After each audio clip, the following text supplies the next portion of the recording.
তুই বল মুক্তি করেছি, তুই কি চাস বল?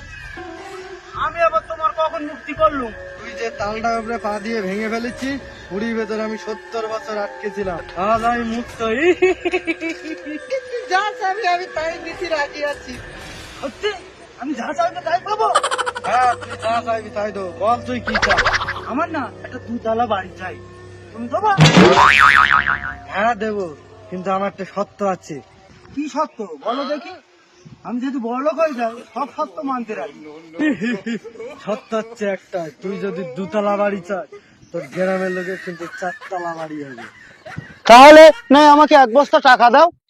কথা হচ্ছে একটাই, তুই যদি 1 বস্তা টাকা পাস, তোর গ্রামের লোক কিন্তু 2 বস্তা টাকা। শালা, আমি যেটা চাচ্ছি গ্রামের লোক ডবল হবে, এটা তো আমি মেনে নিতে পারবো না। আমি থাকবো গরিব আর গ্রামের লোক আরো বড় হবে, কি এটা করা যায়? আচ্ছা, আমার যদি একটা চোখ কানা করে দাও, গ্রামের লোকের কড়া চোখ কানা করবা। তোর যদি একটা চোখ কানা হয়, তোর গ্রামের লোকের 2টো চোখ কানা হবে। তাহলে ওইটা আগে করো। কি মানুষের পাল্লা করলো রে, হারামির বাচ্চা বলতো।